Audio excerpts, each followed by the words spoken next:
શરૂ કરીએ આપણું નેક્સ્ટ ચેપ્ટર 12 પરમાણુઓ. તમે અત્યાર સુધી જે અભ્યાસ કર્યો એની અંદર ક્યાંક ને ક્યાંક પરમાણુઓ વિશે થોડી ઘણી વાત છે એ સમજી ગયા, અથવા તો પરમાણુઓ વિશેની વાત તમને આવી ગઈ. હવે સૌથી પહેલાં પરમાણુ એટલે શું અને પછી આપણે પરમાણુઓ વળી વાત છે એની હિસ્ટ્રી જોઈએ. ડાલ્ટને સૌથી પહેલાં પરમાણુ વિશેની વાત રજૂ કરી હતી અને એને એવું કીધું હતું કે તત્વનો નાનામાં નાનો અવિભાજ્ય એકમ એને કહેવામાં આવે છે પરમાણુ. એટલે કે તત્વનો નાનામાં નાનો અવિભાજ્ય એકમ એને કહેવામાં આવે પરમાણુ. આ વાત સૌથી પહેલાં ડાલ્ટન નામના વૈજ્ઞાનિકે છે એ રજૂ કરી. જો તમને સમજાવવું હોય તો એવું કહી શકાય, જૂના વર્ષો પહેલાં એક શિક્ષકે વિદ્યાર્થીઓને સમજાવ્યું હતું કે પરમાણુ કોને કહેવામાં આવે. એને એક ચોક લીધી અને એ ચોકના નાના નાના કટકા કરતા ગયા. ધીમે ધીમે ધીમે ધીમે એટલા કટકા કરતા ગયા અને છેલ્લે એક ભાગ એવો વધ્યો કે હવે એના કટકા કરી શકાય એવું નહોતું અને વિદ્યાર્થી જોઈ પણ શકતા નહોતા. ત્યારે જે ભાગ બન્યો ને એનો અવિભાજ્ય એકમ થઈ ગયો હતો અને એને પરમાણુ તરીકે રજૂ કર્યો. પણ આ એક સમજાવવા માટેની ખાલી ટ્રીક છે. વાસ્તવમાં તત્વનો નાનામાં નાનો અવિભાજ્ય એકમ એને કહેવામાં આવે છે પરમાણુ. હિસ્ટ્રી અથવા તો સંશોધનો આ રીતના છે. 19મી સદીમાં આ દ્રવ્યના પરમાણુ અધિતર્ક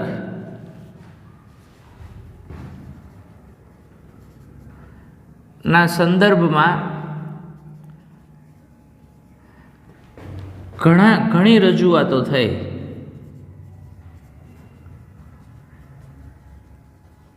અને આ રજૂઆતોને અનુસંધાનમાં પરમાણુઓ વિશેની પૂર્વધારણાઓ છે એ બંધાણી. મૂળ 19મી સદીના જે સંશોધનો છે એ વિજ્ઞાનને એડવાન્સ સ્ટેજ તરફ દોરી જવામાં બહુ મોટો ભાગ ભજવે છે. અને 19મી સદીના આખા સંશોધનોને હિસાબે દ્રવ્યમાં પરમાણુઓ વિશેના અધિતર્ક, પરમાણુઓનું બંધારણ શું હોય, પરમાણુઓમાં ઇલેક્ટ્રોન, પ્રોટોન કે અથવા તો ધન વિદ્યુતભાર, ઋણ વિદ્યુતભાર કેવી રીતે ગોઠવાયેલા હોય, આ બધી જ વાત છે એ 19મી સદીમાં થઈ. આપણે આગળ જોઈ ગયા હતા વાયુના વિદ્યુત વિભારના પ્રયોગો. વિદ્યુત વિભાર એટલે ઇલેક્ટ્રિકલ ડિસ્ચાર્જ.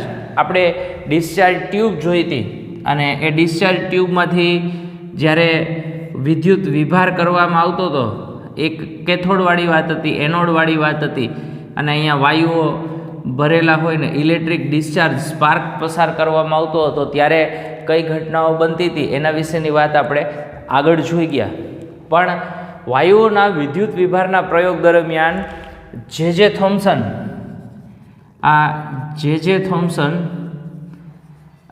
જે થોમ્સને ઇલેક્ટ્રોનની શોધ કરી.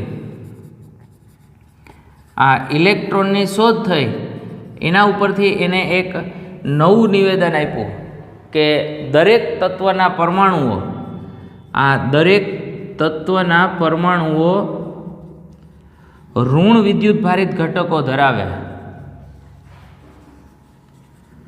ઋણ વિદ્યુત ભારિત ઘટકો ધરાવે છે એટલે કે ઇલેક્ટ્રોન, અને એમની સંખ્યા એક સમાન હોય છે. એક સમાન સંખ્યા હોય દરેક પરમાણુની અંદર. ફરીથી વાયુમાંથી વિદ્યુત વિભારના પ્રયોગ દરમિયાન જે થોમ્સને ઇલેક્ટ્રોનની શોધ કરી અને એને પરમાણુઓ વિશે શું નિવેદન કર્યું તો કે તત્વના પરમાણુઓ અથવા તો દરેક તત્વના પરમાણુઓ ઋણ વિદ્યુત ભારિત ઘટકો ધરાવે એટલે કે ઇલેક્ટ્રોન ધરાવે, અને દરેક તત્વના પરમાણુમાં ઇલેક્ટ્રોનની સંખ્યા એક સમાન હોય છે. હવે બીજું સંશોધન એવું હતું કે પરમાણુ વિદ્યુતની દ્રષ્ટિએ તટસ્થ આ વિદ્યુતની દ્રષ્ટિએ તટસ્થ હોય છે, તો એનો મતલબ એમ કે હવે આપણે એવું કહીએ કે વિદ્યુતની દ્રષ્ટિએ તટસ્થ એટલે ધારો કે કોઈ એક પરમાણુ છે અને આ પરમાણુમાં જેટલા ધન વિદ્યુતભાર છે એટલા જ ઋણ વિદ્યુતભાર હશે, તો તમે એવું કહી શકો કે પરમાણુ વિદ્યુતની દ્રષ્ટિએ તટસ્થ છે. હવે આમાં વાત કરી ઋણ વિદ્યુતભારિત ઘટકો એટલે કે ઇલેક્ટ્રોન ધરાવે છે, તો આ પરમાણુઓ ઇલેક્ટ્રોન ધરાવતા હોય એટલે એનો વિદ્યુતભાર છે ઋણ. તો આને તટસ્થ કરવા માટે પરમાણુમાં ધન વિદ્યુતભાર હોવો જોઈએ અને એ ધન વિદ્યુતભારને કારણે પરમાણુ વિદ્યુતની દ્રષ્ટિએ તટસ્થ થાય. હવે પછીના પ્રશ્નો એવા હતા કે ભાઈ આ પરમાણુ વિદ્યુતની દ્રષ્ટિએ તટસ્થ છે એ વાત બરાબર, પણ પરમાણુમાં ધન વિદ્યુતભાર અને ઋણ વિદ્યુતભાર કેવી રીતે ગોઠવાયેલા હશે?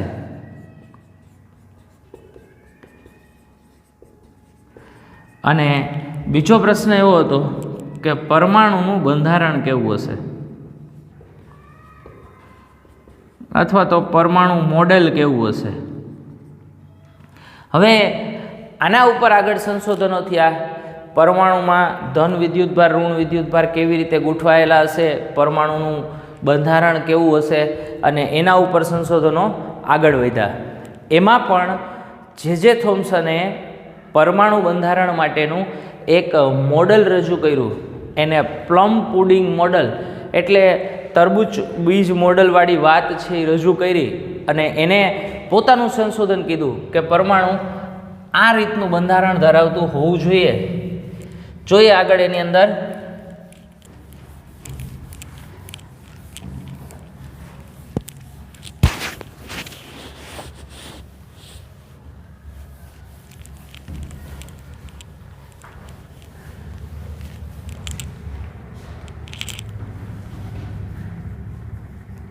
હવે વાત કરી જે થોમ્સને બંધારણ વિશેની, અને જે થોમ્સને પરમાણુના બંધારણ વિશેની જે વાત કરી એને જે મોડલ રજૂ કર્યું એને કહેવામાં આવે છે પ્લમ પુડિંગ મોડેલ, એટલે તરબૂચ બીજ મોડેલ જેવી વાત કરી. એને એવું કીધું કે પરમાણુમાં ધન વિદ્યુતભાર આમ સમગ્ર પરમાણુમાં પથરાયેલો હશે. આ ધન વિદ્યુતભાર નિયમિત રીતે વિતરિત હશે. આ નિયમિત રીતે સમગ્ર પરમાણુમાં વિતરિત.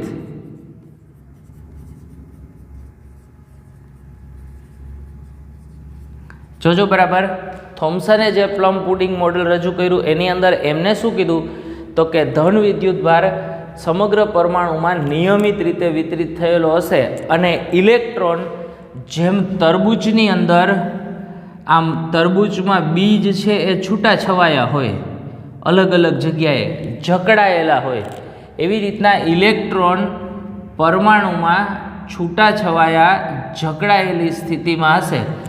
આવું એમને રજૂઆત કરી અને આને થોમ્સનનું પ્લમ પુડિંગ મોડલ કહેવામાં આવે.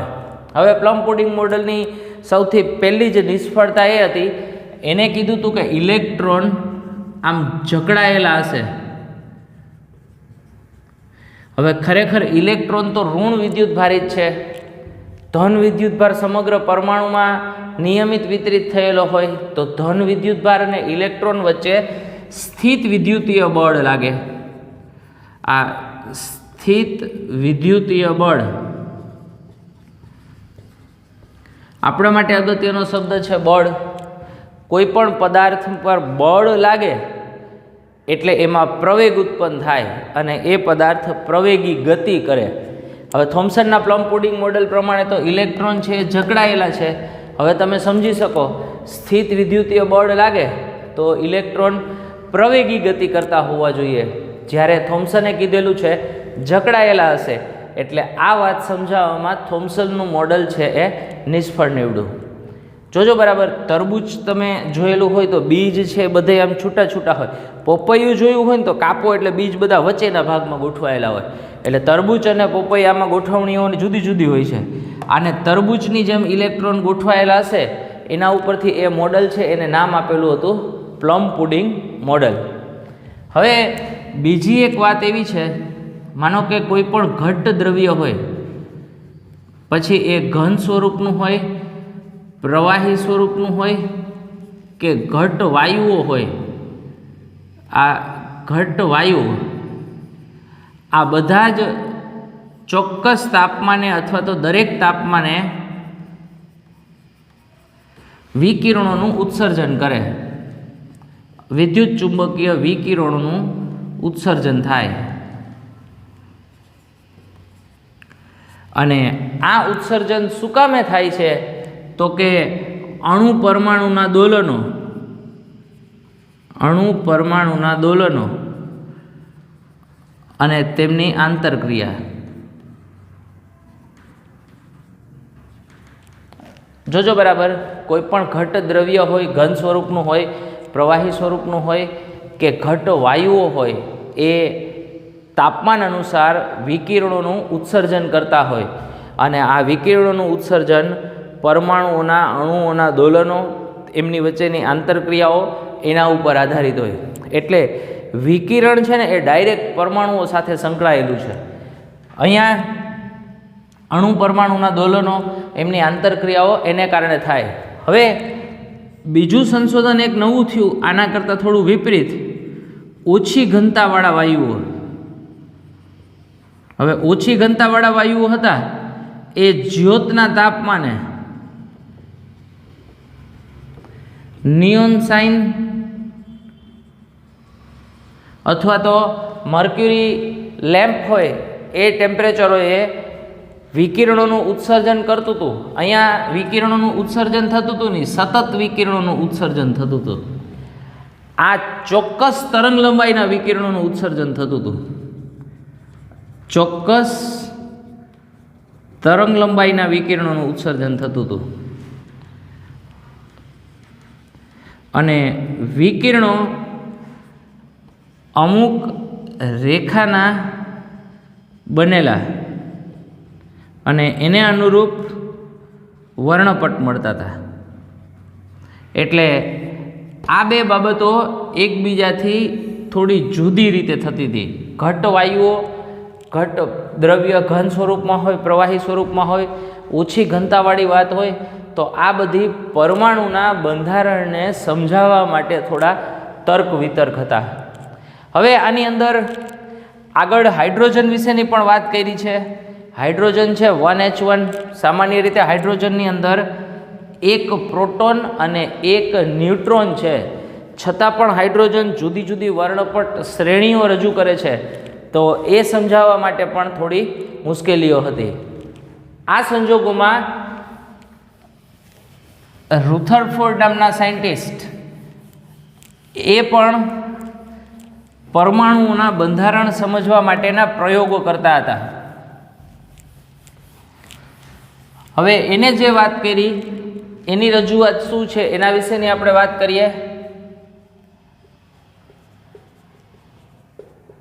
રધરફર્ડ છે એ રેડિયો એક્ટિવ વિકિરણો, આ રેડિયો એક્ટિવ વિકિરણો એમાંથી ઉત્સર્જિત આલ્ફા કણો અને આ આલ્ફા કણોના પ્રકિરણના પ્રયોગો. પ્રકિરણ એટલે સોનાનું પાતળું વરખ હોય, સોનાનો પરમાણુ હોય, એના ઉપર આમ આલ્ફા કણો અથડાય એટલે આમ આજુબાજુ વિખેરણ પામતા હતા. અને એ વિખેરણ પામે એટલે એનું પ્રકિરણ કીધું. અને એના ઉપરથી પરમાણુનું બંધારણ શું છે એ સમજવા માટે રુથરફોર્ડ નામના સાયન્ટિસ્ટે પ્રયોગો કર્યા. હવે એમને શું સંશોધન કર્યું? તો કે અત્યારે જે રીતે સૂર્યમંડળની અંદર કેન્દ્રમાં સૂર્ય છે અને આસપાસ બધા ગ્રહો છે એ ભ્રમણ કરતા હોય, સેમ આવી જ વાત એમને રજૂ કરી રુથરફોર્ડે. એમને એવું કીધું કે પરમાણુના કેન્દ્રની અંદર સમગ્ર દળ કેન્દ્રિત થયેલું છે. આ સમગ્ર દળ કેન્દ્રિત થયેલું છે એ ભાગને એને પરમાણુનું ન્યુક્લિયસ કીધું. અને એ પરમાણુનું ન્યુક્લિયસ ધન વિદ્યુત ભારિત છે, આવું રુથરફોર્ડે કીધું. અને એની આસપાસ ઇલેક્ટ્રોન, ચોક્કસ કક્ષાઓમાં ભ્રમણ કરે છે. આ મોડલની સ્વીકૃતિ હાલ આપણે સમજીએ છીએ, અથવા તો એને આપણે સ્વીકારેલું છે કે ભાઈ પરમાણુનું સમગ્ર દળ એના કેન્દ્રમાં કેન્દ્રિત થયેલું છે. એ સમગ્ર દળ ભારિત જે કેન્દ્ર છે એને પરમાણુનું ન્યુક્લિયસ કહીએ છીએ. ન્યુક્લિયસનો વિદ્યુતભાર છે ધન, અને એની આસપાસ ઇલેક્ટ્રોન ચોક્કસ કક્ષાઓમાં ભ્રમણ કરતા હોય છે. આ વાત કરેલી રુધરફોર્ડે.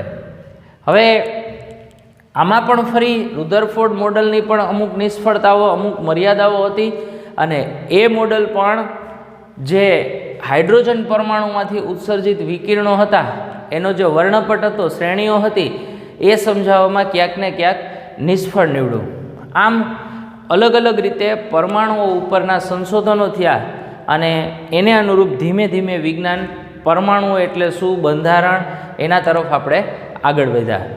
હવે આના પછીના ટોપિક છે રુધરફોર્ડના જે પ્રયોગો છે, આલ્ફા પ્રકીર્ણન, આલ્ફા કણનો ગતિમાર્ગ, એ હાલ પૂરતું સ્ટેટ બોર્ડની અંદર તમારે અભ્યાસક્રમમાંથી ડિલીટ કરી નાખ્યું છે. એટલે હવેનો સીધો નેક્સ્ટ ટોપિક આપણે આવશે ઇલેક્ટ્રોન કક્ષાઓ વિશે, અને એના પછીના ટોપિકો આપણે આગળ જોતા જશું. હવેનો નેક્સ્ટ ટોપિક છે આપણો ઇલેક્ટ્રોન કક્ષાઓ. જોઈએ આપણે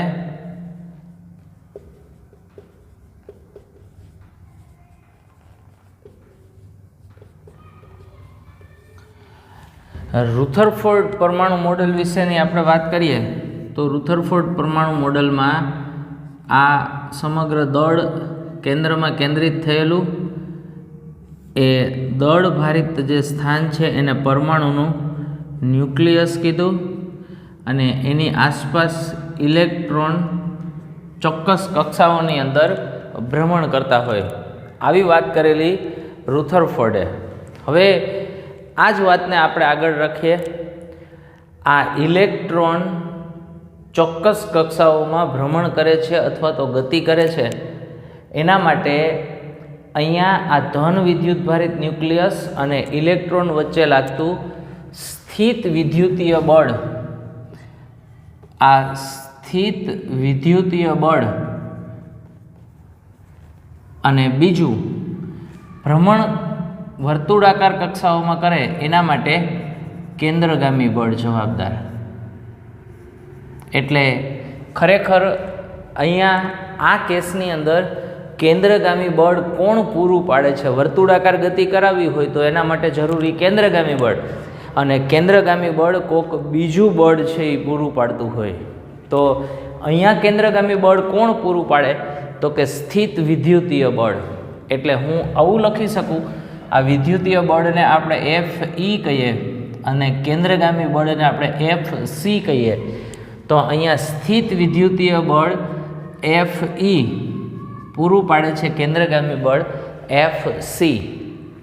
હવે હાઇડ્રોજન પરમાણુઓ માટે તમે જોતા હોય ત્યારે Z એટલે પરમાણુ ક્રમાંક 1 થશે, અને એના માટે આપણે વિચારીએ તો સ્થિત વિદ્યુતીય બળનું સૂત્ર અથવા તો કુલંબ બળનું સૂત્ર આવું છે આપણી પાસે, F બરાબર K Q1 Q2 upon R².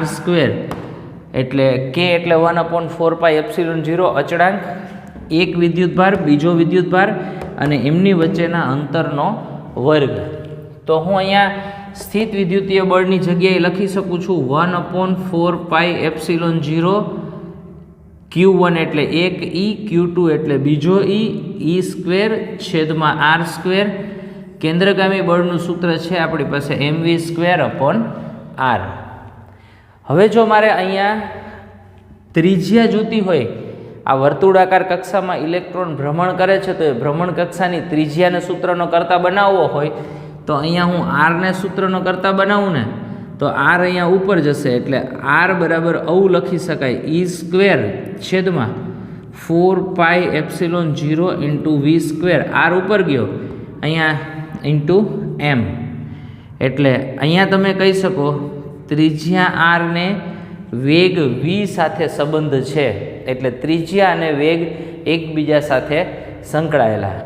હવે જો મારે અહીંયા ગતિ ઉર્જા જોતી હોય તો સમીકરણ 1 પરથી હું ગતિ ઉર્જાનું સૂત્ર આવી રીતે લખી શકું આ સમીકરણ 1 પરથી ગતિ ઉર્જા, હવે ગતિ ઉર્જા એટલે 1/2 mv², આ એક r અહીંયા વહી જશે એટલે mv² બરાબર શું થઈ જાય જોજો બરાબર, અહીંયા r જશે એટલે એક r ઉડી જશે એટલે e² છેદમાં 4πε0 r, જોજો બરાબર કાંઈ ભૂલ નથી થતી ને, mv² અહીંયા આમનામ, આ r અહીંયા જશે એટલે એક r ઉડી જશે એટલે e² છેદમાં 4πε0 r, બંને બાજુ 1/2 વડે ગુણી નાખું તો અહીંયા 1/2 mv² e²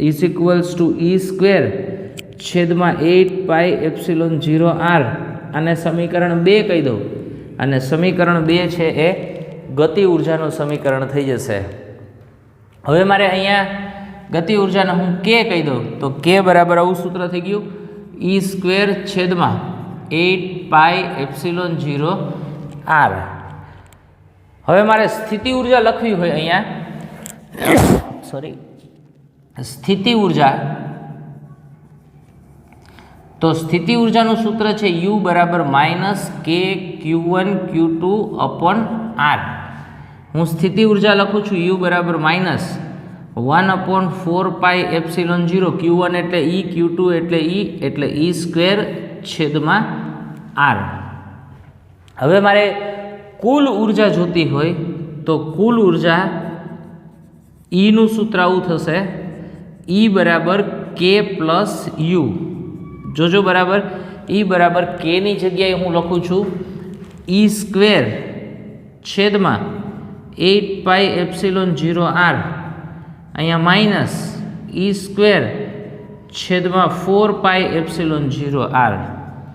હવે બાદબાકી સાવ સરળ છે, અહીંયા સ્ટેપ છે ને, અહીંયા છેદમાં 4 છે, અહીંયા 8 છે, તો આ ખરેખર અડધું કહેવાય, અને આ આખું છે. અડધામાંથી આખું બાદ થાય એટલે માઇનસ અડધું વધે, તો હું સીધું લખી શકું -e² છેદમાં 8πε0 r. એટલે આ મને હાઇડ્રોજન પરમાણુમાં ન્યુક્લિયસની આસપાસ ભ્રમણ કરતા ઇલેક્ટ્રોનની કુલ ઉર્જાનું સૂત્ર મળ્યું. હવે અહીંયા ઇલેક્ટ્રોનની કુલ ઉર્જા કેટલી છે તો કે ઋણ ઉર્જા છે, એનો મતલબ એમ કે ઇલેક્ટ્રોન ન્યુક્લિયસની આસપાસની કક્ષાઓમાં બંધિત છે અને એમાં ભ્રમણ કરે છે. જો કુલ ઉર્જા ધન મળત તો શું કહી શકત કે ઇલેક્ટ્રોન પરમાણુની અંદર બંધિત ના રહે, પણ ધન હોત તો ઇલેક્ટ્રોન પરમાણુમાંથી બહાર છટકી જાત. એટલે આ થયું આપણી પાસે ઇલેક્ટ્રોન કક્ષાઓની કુલ ઉર્જાનું સૂત્ર E બરાબર -e² છેદમાં 8πε0 r, અને જે મળે છે આપણને ઋણ. તો આના પછી આ સૂત્રને અનુરૂપ દાખલાઓ છે આપણે જોવાના છે, જે આપણા નેક્સ્ટ લેક્ચરની અંદર આપણે જોઈએ.